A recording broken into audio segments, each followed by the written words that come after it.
नमस्कार, मैं आपके साथ रंजना रावत। आप देख रहे हैं अपना बिहार। बुलेटिन की शुरुआत बड़ी खबर से। बेगूसराय से बड़ी खबर। ऑटो और ट्रक के बीच जोरदार टक्कर, हादसे में 4 लोगों की मौत। तो बता दें कि बेगूसराय से इस वक्त की बड़ी खबर सामने आ रही है, जहां ऑटो और ट्रैक्टर के बीच में जोरदार टक्कर हो गई है। हादसे में 4 लोगों की मौत की खबर है। आमने सामने हुई है दोनों वाहनों की टक्कर। बता दें कि साहेबपुर कमाल क्षेत्र रघुनाथपुर की ये घटना है। और ज्यादा जानकारी के साथ हमारे संवाददाता संतोष कुमार फोन लाइन पर जुड़ गए। जानते हैं क्या कुछ जानकारी है इस पर। जी संतोष, बताइए। जी बिल्कुल, ये बहुत दर्दनाक घटना है, जो कि आमने सामने ऑटो और जो बड़ी ट्रक होती है उसमें टक्कर हुई और 4 लोगों की मौके पर ही मौत हो गई, जबकि 3 अन्य की हालत जो है वो गंभीर बनी हुई है। फिलहाल उन्हें स्थानीय पीएचसी में इलाज के लिए भर्ती कराया गया है। जैसा कि जानकारी मिल पा रही है, ये सभी लोग जो है साहेबपुर कमाल थाना क्षेत्र के ही चौकी गांव के रहने वाले थे और आज पूजा करके कताना स्थान से वापस आ रहे थे। इसी क्रम में रघुनाथपुर ढाला के समीप ये हादसा हुआ है। ये सभी एक ही गांव के हैं और फिलहाल मौके पर पुलिस पहुंच चुकी है और जो भी मृतक हैं उनको पोस्टमार्टम के लिए भेजने की तैयारी की जा रही है और जो घायल हैं उनका इलाज अभी स्थानीय पीएचसी में चल रहा है। लेकिन डॉक्टरों के अनुसार इनमें जिनकी स्थिति अत्यधिक नाजुक है उन्हें सदर अस्पताल रेफर किया जाएगा। जी संतोष, तमाम जानकारी के लिए शुक्रिया। तो बता दें कि बेगूसराय से बड़ी खबर। आमने सामने 2 वाहनों की टक्कर हुई, उसमें 4 लोगों की दर्दनाक मौत हो गई है।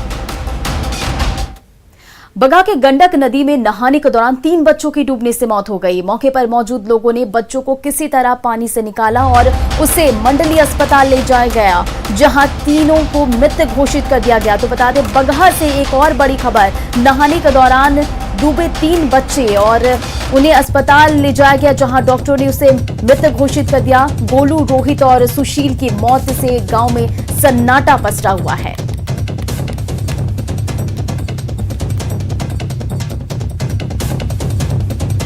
कल खराब हो गई ना, कहता लो अब हमने के आवत यहाँ नहा के जैसे ये गई लो नहाए बस वही में डूब गंडक नदी में गई लो जी लजोटिया घाट। अच्छा, कई आदमी डूबल बा? 3 आदमी, 2 भगना एगो हमर लड़का। इनकी शादी थी? शादी हमारे भगनी के रहे 28 तारीख में, वही शादी में फंक्शन में 2 भगना लुगाई गल। बिहार के मुख्य सचिव अरुण कुमार सिंह की कोरोना से मौत हो गई। अरुण कुमार सिंह को इलाज के लिए हॉस्पिटल में एडमिट कराया गया था, जहां उन्होंने अंतिम सांस ली। तो बिहार में इस वक्त शोक की लहर है। मुख्य सचिव अरुण कुमार का कोरोना से निधन हो गया। मुख्य सचिव की मौत के बाद प्रशासनिक गलियारे में शोक की लहर है। अरुण कुमार सिंह 1995 बैच के बिहार कैडर के IAS अधिकारी थे। 28 फरवरी को सरकार ने उन्हें मुख्य सचिव के पद पर तैनात किया था। पिछले दिनों वह कोरोना संक्रमित पाए गए थे और तब से लगातार उनका इलाज जारी था। अरुण कुमार सिंह 31 अगस्त को सेवानिवृत्त होने वाले थे, लेकिन उससे पहले ही कोरोना से उनकी मौत हो गई।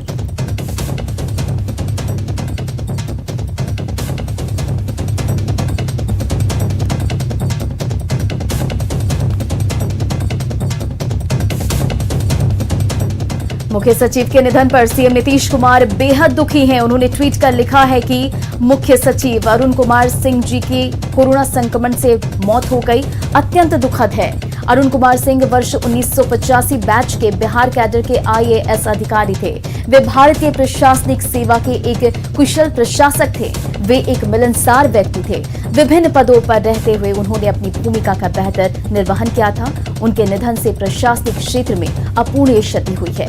उनका अंतिम संस्कार राज्य के सम्मान के साथ किया जाएगा। ईश्वर उनकी आत्मा को शांति दे। मुख्य सचिव अरुण कुमार सिंह के निधन पर ग्रामीण विकास विभाग के मंत्री श्रवण कुमार ने भी शोक जताया है। आज अरुण बाबू के अचानक निधन की सूचना मिलते ही हस्तपर्व रह गए और ये सूचना पाकर बहुत दुखी हुए। बहुत दुख हुआ कि अचानक ऐसे पदाधिकारी जिन्होंने इस राज्य की सेवा किया, राज्य के मुख्य सचिव के पद तक पहुंचा, राज्य के अनेक हिस्सों में इन्हें काम करने का जो अवसर मिला, मौका मिला, वहाँ पर जो उन्होंने छाप छोड़ी है, आज भी लोगों को याद है और याद रहेगा। राज्य के मुख्य सचिव के निधन पर खाद्य आपूर्ति मंत्री लेसी सिंह ने शोक जताया है। बिहार के मुख्य सचिव श्री अरुण कुमार जी का निधन हो गया। वो बहुत ही ईमानदार कर्तव्यनिष्ठ पदाधिकारी थे। उन्होंने अपनी ईमानदारी से बिहार की सेवा की। बिहार कैबिनेट की बैठक में आज 11 बड़े फैसले लिए गए हैं। बैठक में कोरोना पर विशेष रूप से बातचीत हुई, जिसके बाद सरकार ने फैसला लिया है कि कोरोना संक्रमित सरकारी कर्मियों की मौत पर विशेष पारिवारिक पेंशन मिलेगा। बिहार सरकार उनके परिवार को विशेष पारिवारिक पेंशन देगी। साथ ही अनुकंपा पर नौकरी देने का भी फैसला लिया गया है। सरकार के इस फैसले से कोविड रोकथाम अभियान में लगे कर्मियों के परिवार को थोड़ी राहत मिलेगी। बता दें कि इससे पहले सिर्फ स्वास्थ्य कर्मियों को विशेष पारिवारिक पेंशन मिलता था। पटना में पुलिस के साथ मारपीट करने वालों के खिलाफ एफआईआर दर्ज हो गई है। जानकारी एडीजी पुलिस मुख्यालय जितेंद्र कुमार ने दी। हमारे सहयोगी अमित कुमार ने बातचीत में उन्होंने कहा कि गिरफ्तारी के बाद स्पीडी ट्रायल के जरिए दोषियों को सजा कोर्ट से दिलाई जाएगी। मामले जो है देखने में आते हैं कि कहीं कहीं पर जब पुलिस जाती है प्रशासन के साथ जो है कोविड एनफोर्समेंट के लिए, गाइडलाइंस के एनफोर्समेंट के लिए, तो कहीं कहीं पर लोगों के साथ कुछ असामाजिक तत्व मिल करके जो है उनको पुलिस के कार्य में अवरोध ही नहीं पैदा करते हैं, उनके साथ जो है हाथापाई आदि भी करते हैं जो है।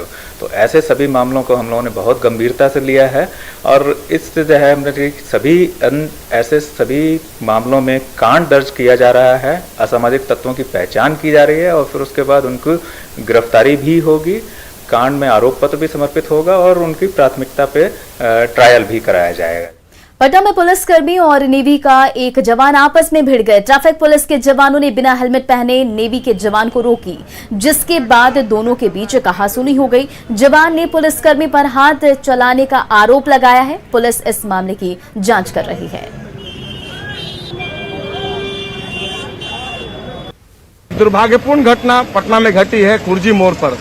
देखिए, एक इंडियन नेवी में काम करते हैं और इनको किस कदर चोट पहुंची है, ये देखिए, शरीर और चेहरे को देखिए किस कदर गहरे जख्म दिए गए हैं और इनके कपड़े भी फाड़े गए हैं। ये हालत आपकी किसने की है? अंदर 4 गार्ड है, चारों गार्ड ने मुझे मिल के मारा, जबकि मैं बोल रहा हूँ कि मैं पैसा देने के लिए रेडी हूँ। जो आपका, मैं हेलमेट पहना हुआ था, मेरा भाई कैसे बैठा हुआ है पीछे, ये गाड़ी है मेरी, ये मेरी गाड़ी है प्लेटिना। मैं बोला कि जितना आपका पैसा हो रहा है मैं पैसा देने के लिए रेडी हूँ, आप चार्ज काटो। बोला ठीक है। ऐसे में मास्क हटा के थोड़ा सा ऐसे बात किया, बोला मास्क पहन, और गाली गलौज दे दिया।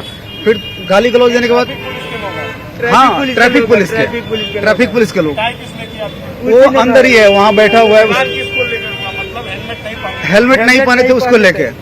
मैं बोला इसका चालान काट देने के लिए मैं रेडी हूँ। उसने उसके बाद डंडे से मारा मुझे और पता नहीं 4 लोग कौन कौन थे, वो एक तो भाग गया, उसमें एक है ही नहीं, वहाँ पे 3 ही लोग अभी दिख रहे हैं। जी जी जी।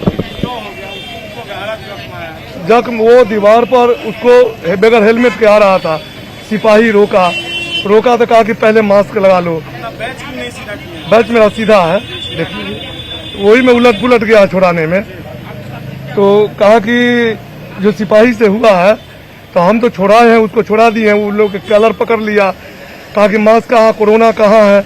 मामले की छानबीन वो कर रहे हैं और लेकिन एक दुर्भाग्यपूर्ण घटना है। दुर्भाग्यपूर्ण घटना इसलिए कि दोनों लोग देश के लिए काम करते हैं, एक तरफ पुलिसकर्मी है, दूसरी तरफ फौजी हैं।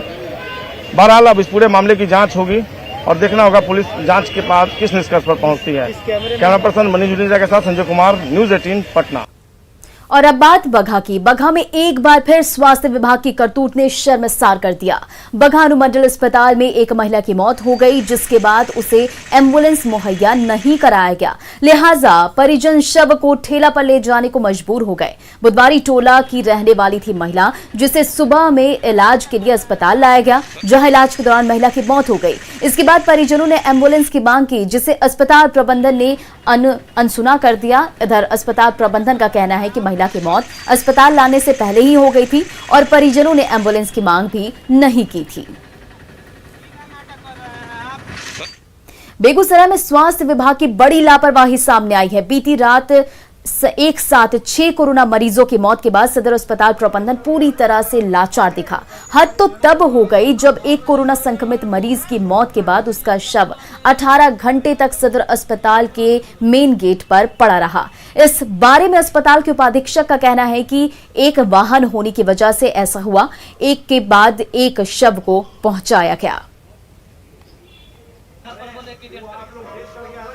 जो है सबको फोन पर समझ आया कि भाई आपका डेथ कर दिया। हम लोग अभी तुरंत आए हैं और गाड़ी यहाँ लगी हुई है, अभी तरीके उसको कुछ व्यवस्था नहीं कुछ कोई कर रहे हैं, गाड़ी खड़ी लगी हुई है। भर्ती कराया गया था, उसके परिजनों के द्वारा बताया गया वो पेशेंट कल जो है कल से चल गए, वहीं पर उसकी मृत्यु हो गई थी। वहाँ से यहाँ भेज दिया गया, पर उनके परिजन को फ़ोन किया गया था, किसी भी परिजन के उनके जो परिजन थे किसी ने भी फ़ोन नहीं उठाया। अभी वो कह रहे हैं कि हमको नहीं मालूम है, मुखिया जिसके द्वारा पता चला है, और तो फ़ोन से उनको बार बार कॉन्टैक्ट करने की कोशिश किया, वो नहीं आए।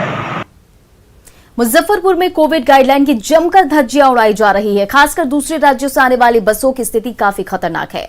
बसों में क्षमता से ज्यादा यात्रियों को भरा जा रहा है और उन्हें शहर में बिना जांच के ही उतार दिया जाता है। इस वजह से स्थानीय लोग खौफ में हैं।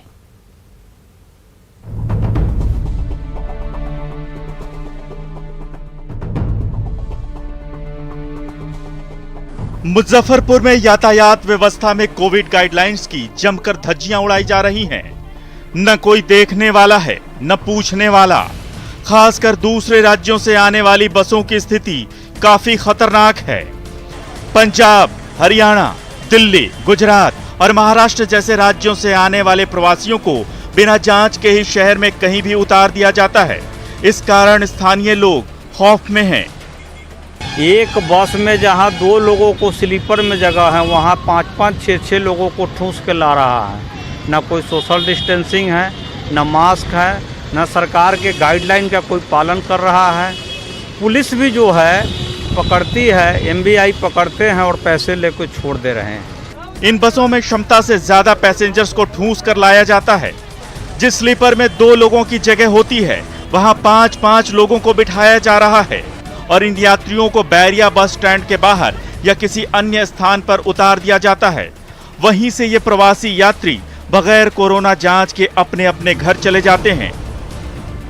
हालांकि परिवहन विभाग के पदाधिकारी बड़े बड़े दावे करते हैं कि कोविड नियमों का पालन कराने के लिए पदाधिकारी हर पॉइंट पर तैनात हैं। अभी फिलहाल जितने भी यात्री हैं 50% सीट पर उनकी यात्रा करवाया जा रहा है। जहां भी बेवजह लोग परिचालन कर रहे हैं उस पर रोक के दिशा में जांच किया जा रहा है। सभी पदाधिकारी लोग फील्ड में हैं, सभी लोग अपने अपने क्षेत्र सभी का बांट दिया गया है। सभी के अपने क्षेत्र के अनुसार समय से रोस्टर के अनुसार अपना ड्यूटी कर रहे हैं सड़क पे। दावे तो तमाम हैं, लेकिन कहीं कोई अधिकारी या कर्मचारी दिखता नहीं। स्थानीय स्तर पर चलने वाली बसों में भी धड़ल्ले से धज्जियां उड़ाई जा रही हैं। बसों में यात्रियों को भर भर कर बैठाया जा रहा है। जिस सीट पर 3 यात्रियों के बैठने की सुविधा है, उस पर 4-5 लोगों को बिठाया जाता है और इसे देखने वाला कोई नहीं। सुधीर कुमार, न्यूज़ 18, मुजफ्फरपुर। पटना में लोग कोरोना के प्रति गंभीर नजर नहीं आ रहे हैं। जिन इलाकों में कोरोना के मरीज मिले हैं, उन इलाकों में प्रशासन की ओर से बैरिकेडिंग की गई, लेकिन लोग अपनी सहूलियत के हिसाब से बैरिकेडिंग को हटा दे रहे हैं। देखिए संवाददाता अमित कुमार की रिपोर्ट। बगल में शिकायत अले हलवा उस समय लगला बा हल के ऐसा बात है कोरोना के मतलब शिकायत हलवा बगल में, तब उस समय लगला बा। फिर बाद में पब्लिक लोग जो 2 चक्का वाला आवे ना, उस सबके दिक्कत होते हलवा, वही लोग पब्लिक लोग हटा दिलवा। नगर निगम के जो आवे रोड पर झाड़ू उड़ू देवे, वो सब अपना साइड पर करके अपना झाड़ू उड़ू दे के गेल काम करके अपना।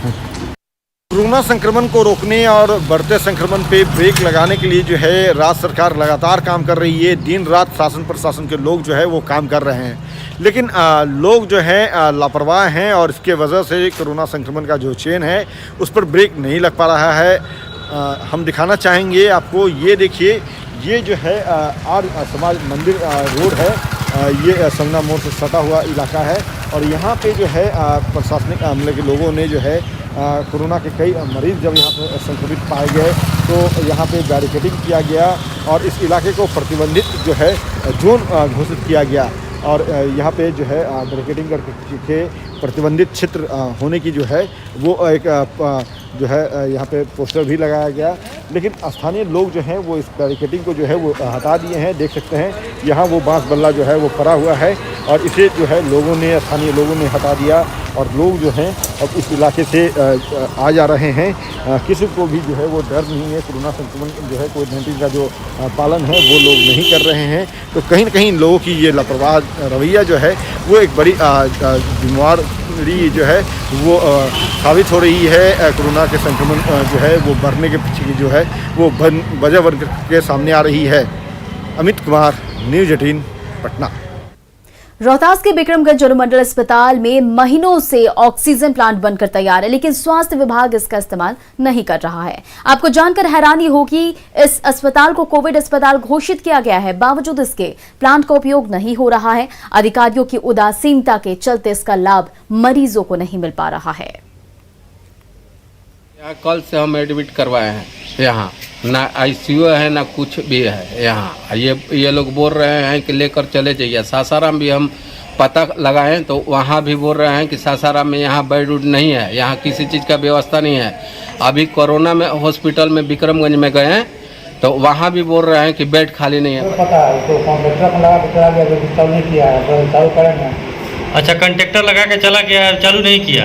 कितने दिनों से बंद पड़ा है? 4 महीने से बंद है।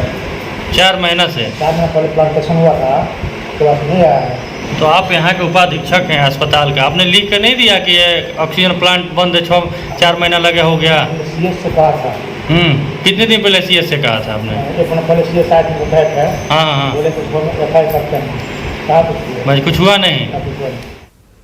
भागलपुर के बरारी स्थित पाटलिपुत्र ऑक्सीजन रिफिलिंग प्लांट में कल देर शाम खराबी आ गई, जिसको लेकर भागलपुर सहित आसपास के जिलों में ऑक्सीजन की किल्लत हो गई। जायजा लिया हमारे संवाददाता आशीष रंजन ने। हम खड़े बरारी के new Pataliputra oxygen gas refilling centre में, जहां आप देख सकते हैं कि कल से एक संकट आ गई है। यहां पर जो है मशीन खराब पड़ गए हैं। लगभग 1 दर्जन जिलों में भागलपुर के सभी प्राइवेट अस्पताल और मेडिकल कॉलेज में यहां से गैस रिफिलिंग होकर जा रहा था। लगातार यहां कर्मी काम कर रहे थे, लेकिन कल 4 बजे शाम से ही जो है यहां पर मशीन खराब हो जाने के कारण जो है गैस रिफिलिंग का काम बहुत धीमा हो चुका है। जहां 600 सिलेंडर भरे जाते थे, वहां मात्र अब 200 सिलेंडर यहां से भरे जा रहे हैं, जिसको लेकर लंबी कतार लग गई है। गैस सिलेंडर की भारी मात्रा में यहाँ पर आ चुके हैं, लेकिन जो मशीन है वो खराब हो जाने के कारण जो है यहाँ काफ़ी परेशानी है। और लोग जो है यहाँ मिस्त्री को बुलाया गया है जो काम में लगे हुए हैं। यहाँ के मैनेजर हैं, हम उनसे बात करते हैं। सर, पहले नाम बता दीजिए। राकेश कुमार। क्या परेशानी आई है, क्या दिक्कत? परेशानी हम लोग के पास 2 पंप है, ऑक्सीजन पंप 2 है, जिसमें एक तो खराब हो गया है, दूसरा पंप चल रहा है, लेकिन उसमें फिलिंग उतना तेज़ी से नहीं हो पा रहा है। जो सिलेंडर हम लोग 28 सिलेंडर जो हम लोग 40 मिनट में निकालते हैं, अभी 1.25 घंटा से 1.5 घंटा लग जा रहा है। मेरे हॉस्पिटल में 3 वेंटिलेटर पे पेशेंट है, 2 बाइपअप पे है, 2-2 सिलेंडर ले करके जा रहे हैं सर। बहुत परेशानी ऑक्सीजन का। आशीष रंजन, न्यूज़ 18 भागलपुर। बिहार में कोरोना संक्रमण के बीच अब सरकार आपके घर तक सब्जी डिलीवरी कर रही है। लोग सब्जी लेने के लिए ऑनलाइन बुकिंग कर रहे हैं, जिसके बाद उनके घर तक सब्जियां आसानी से पहुंच रही है। घरों तक सब्जियों को पहुंचाने के लिए सरकार को कोऑपरेटिव सोसाइटी के वर्करों की सहायता ले रही है। बुकिंग और डिलीवरी सर्विस की शुरुआत पटना और मोतिहारी में की गई है। सरकार के इस फैसले का मुख्य कारण सब्जी मंडियों में लगने वाली भीड़ है। सरकार के फैसले के बाद सब्जियों की ऑनलाइन डिलीवरी की शुरुआत हो गई है। कल से इसकी शुरुआत की गई। लोग काफी संख्या में अपना ऑर्डर भी दे रहे हैं। जो हमारी तरकारी ब्रांड है उसके तरफ से कई कार्यक्रम किए जा रहे हैं, लेकिन चूंकि ये कोरोना का समय है और सब्जी मंडी में बहुत भीड़ लग रही थी, तो माननीय मुख्यमंत्री जी का निर्देश हुआ था कि ऐसा कुछ प्रक्रिया किया जाए जिससे मंडियों में भीड़ न लगे और लोगों को सब्जी मिल जाए। तो हमारे तरफ से तरकारी ने बिल्कुल, हमारी टीम ने बहुत मेहनत करके बहुत ही कम समय में एक हमारा तरकारी मार्ट.in बनाया है।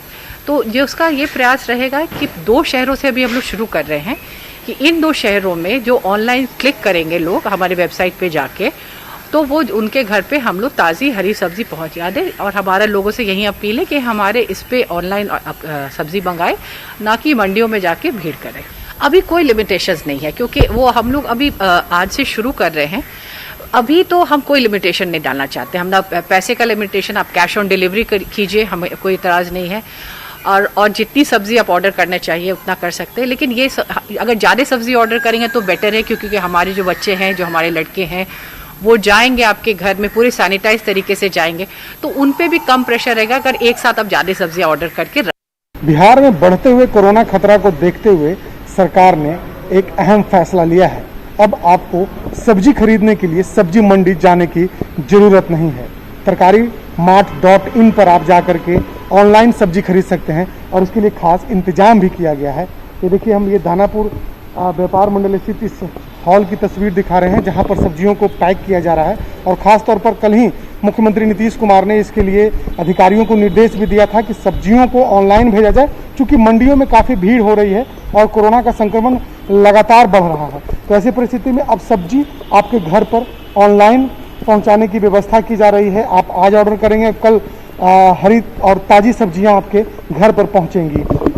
हमारे साथ तरकारी.in के जो CEO हैं वो भी मौजूद हैं, उनसे भी हम बात करते हैं कि क्या कुछ तैयारी इन्होंने खास की है, क्योंकि बहुत बड़ा शहर है पटना और पटना और मोतिहारी से इन लोगों ने इसकी अभी शुरुआत की है। अच्छी पहल है आपकी, लेकिन लगता है कि पूरे पटना को आप कवर कर पाएंगे? कितना ऑर्डर अभी तक आया है और क्या पूरी तैयारी है? जी, जैसा कि अवगत है होगा आपको कि हम लोगों ने कल ही इसका प्रारंभ किया है और कल 4 बजे हमारी सचिव महोदया के द्वारा इसका शुभारंभ किया गया और उसके बाद कल तो संख्या कम थी, लेकिन आज से अधिक संख्या में ऑर्डर आ रहे हैं। किसान सुबह 4-5 बजे अपने खेतों से सब्जियां निकालेंगे और वो सब्जियां 4-5 बजे शाम तक हमारे उपभोक्ताओं के घर पे होगी। तो गुणवत्ता का इसमें पूरा ध्यान रखा गया। बिल्कुल ताजी सब्जी लोगों के घर पर पहुंचे, इसके लिए प्रयास किया जा रहा है। देखिए, यहाँ पर इस बैग में सब्जी को भी पैक किया जा रहा है। जो लोग ऑर्डर कर रहे हैं और उस पर ये तरकारी का अपना उनका जो लोगो है वो भी इस पर लगा हुआ है। तो आपको भी यदि सब्जी खरीदनी है तो आप बाजार जाने से बचें, क्योंकि कोरोना का महामारी लगातार बढ़ते जा रहा है। तरकारीमार्ट.in पर जाएं और सरकार ने खास तौर पर इसके लिए व्यवस्था भी किया है, जिसके तहत आपके घर पर ऑनलाइन सब्जी पहुंचा दी जाएगी। कैमरा पर्सन दीपक के साथ शैलेंद्र, न्यूज़ 18 पटना। कोरोना को लेकर जागरूकता अभियान चलाया जा रहा। हर कोई लोगों से घर से बेवजह निकलने की अपील कर रहा है। जरूरत क्या है मौत से आंख मिलाने की? जरूरत क्या है? सबको मालूम है बाहर की हवा है कातिल, यूं ही कातिल सुलझने की जरूरत क्या है? जिंदगी एक नेमत है, उसे संभाल कर रखिए। जिंदगी एक नेमत है, उसे संभाल कर रखिए। यूं ही कब्रगाहों को सजाने की जरूरत क्या है? दिल बहलाने के लिए घर में जगह है काफी। दिल बहलाने के लिए घर में जगह है काफी। यूं ही गलियों में भटकने की जरूरत क्या है? आप घर में रहे, कोरोना से सुरक्षित रहे, हैंड वॉश करते रहे, सैनिटाइजर करते रहे। कोरोना को हराना है, देश को जिताना है। तो फिलहाल इस बुलेटिन में इतना ही। आगे देखिए जोहार झारखंड।